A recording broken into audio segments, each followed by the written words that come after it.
여러분, 태평양 한가운데에 우리나라보다 16배나 큰 거대한 쓰레기 섬이 있다는 얘기 들어보셨죠? 아마 다들 머릿속에 플라스틱 병이랑 비닐봉지가 막 쌓여서 사람이 걸어 다닐 수 있을 것 같은 그런 땅을 떠올리실 거예요. 그런데 말이죠. 과연 그게 진짜 모습일까요? 오늘 그 플라스틱 섬의 진짜 정체를 낱낱이 파헤쳐 보겠습니다.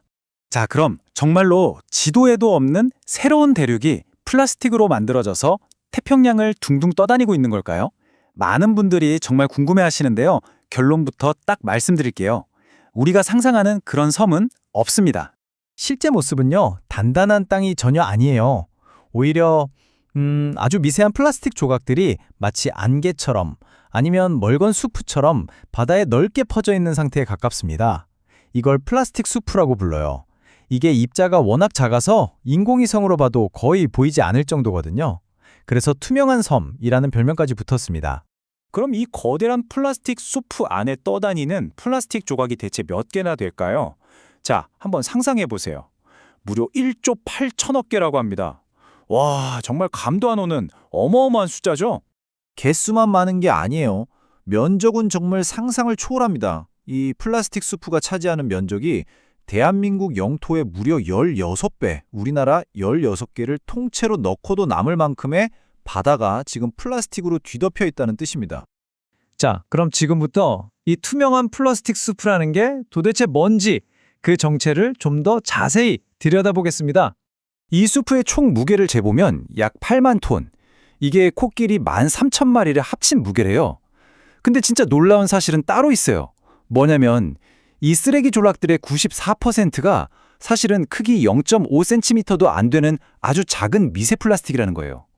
그러니까 원래는 컸던 플라스틱들이 수십 년 동안 햇볕이랑 파도에 계속 쪼개지고 부서져서 결국 우리 눈에는 잘 보이지도 않는 거대한 플라스틱 안개를 만들어버린 거죠.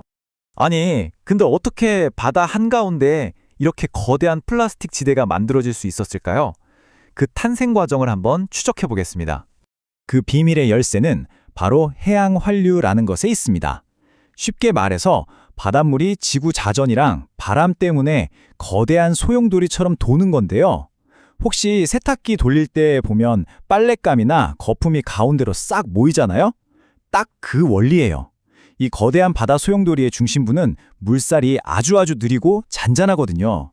전 세계 바다를 떠돌던 쓰레기들이 바로 여기에 딱 갇혀버리는 거죠. 일종의 거대한 함정인 셈입니다. 과정을 보면요. 사실 놀라울 만큼 단순한데 그 결과는 정말 끔찍합니다. 자, 첫 단계. 우리가 육지나 바다에서 플라스틱을 버려요. 그럼 두 번째. 이 쓰레기들이 해류를 타고 아주 긴 여행을 떠나게 됩니다. 그리고 세 번째. 운 나쁘게도 이 녀석들이 북태평양의 거대한 환류, 그 함정 속으로 쏙 들어가 버리는 거죠. 그리고 마지막이 제일 무서운데요. 플라스틱은 썩질 않잖아요. 그러니까 수십 년, 수백 년 동안 계속해서 그 자리에 쌓이고 또 쌓이는 겁니다. 자, 그러면 이 1조 8천억 개나 되는 플라스틱 조각들, 도대체 다 어디서 온 걸까요? 누가 버린 걸까요? 보통은 우리가 쓰는 빨대나 비닐봉지 같은 걸 생각하기 쉬운데 사실 진짜 주범은 따로 있습니다. 어쩌면 오늘 이야기의 가장 큰 반전일 수도 있겠는데요. 바로 이겁니다. 이 표를 보시면 그 반전이 뭔지 딱 아실 수 있어요. 전 세계 바다 전체로 보면요. 해양 쓰레기의 약 80%가 육지에서 온 게 맞아요. 그런데 우리가 지금 보고 있는 이 태평양 거대 쓰레기 지대는 완전히 정반대입니다. 여기 있는 쓰레기는 무게를 기준으로 봤을 때 약 80%가 어업 활동같이 바다 위에서 바로 버려진 것들이라는 거죠. 실제로 거기서 수거한 쓰레기에 어느 나라 글씨가 쓰여 있나 분석해 봤더니 더 충격적입니다. 일본이 34%, 중국이 32%로 거의 대부분을 차지했고요. 안타깝게도 대한민국이 10%로 3위입니다. 미국, 대만이 그 뒤를 잇고요. 주로 대규모 어업을 하는 나라들이죠. 참고로 일본 수치가 이렇게 압도적으로 높은 이유 중 하나는 2011년 동일본 대지진 때 바다로 쓸려나간 엄청난 양의 잔해들이 포함됐기 때문이라는 특수한 상황도 있습니다. 그리고 그 바다에서 버려진 쓰레기 중에서도 가장 심각한 게 바로 이 유령 그물 같은 것들입니다. 조업하다가 잃어버리거나 그냥 버려진 그물, 밧줄, 부표 같은 것들 말이에요. 이런 것들이 전체 쓰레기 무게의 거의 절반 가까이를 차지하는데요. 이게 그냥 떠다니는 게 아니라 바다 생물들을 올가매고 죽이는 말 그대로 바닷속의 가장 치명적인 흉기가 되는 겁니다. 상황이 이렇게 심각하니까 당연히 이걸 치우려는 노력도 있겠죠? 정말 대단한 기술들이 개발되고 있는데요. 그런데 여기에 아주 아이러니한 청소의 역설이라는 게 숨어 있습니다. 대표적인 게 바로 오션 클린업이라는 비영리 단체인데요. 이 사람들이 뭘 개발했냐면 시스템 053이라는 엄청나게 큰 U자 모형의 장벽을 바다에 띄워서 플라스틱을 싹 걷어내는 거예요. 목표가 정말 어마어마합니다. 10년 안에 저 쓰레기지대의 80%를 없애겠다는 거예요. 심지어 강에서 쓰레기가 바다로 흘러 들어가는 걸 원천 차단하는 인터셉터라는 배까지 만들어서 운영하고 있어요. 정말 희망이 보이는 것 같죠? 와, 이 기술만 있으면 정말 바다가 깨끗해질 수 있을까요? 하지만 이 희망적인 이야기 뒤에는 우리가 외면할 수 없는 아주 냉정한 현실이 있습니다. 이게 바로 청소의 역설입니다. 첫째, 그 거대한 그물이 플라스틱만 똑똑하게 골라낼 수가 없어요. 바다 표면에 사는 플랑크톤이나 다른 해양 생물들까지 같이 잡아버리는 거죠. 둘째, 치우는 속도가 버리는 속도를 도저히 따라잡을 수가 없습니다. 매년 800만 톤이 넘는 새 플라스틱이 바다로 쏟아져 들어오는데 이건 뭐 밑빠진 독에 물 붓기나 마찬가지죠. 그리고 어렵게 건져낸 플라스틱은 이미 너무 낡아서 쓸모있는 재활용도 힘들고요. 마지막으로 제일 큰 문제는 여긴 어느 나라 땅도 아닌 공해거든요. 그럼 이 어마어마한 청소 비용은 대체 누가 내야 할까요? 아무도 선택 나서지 않는다는 거죠.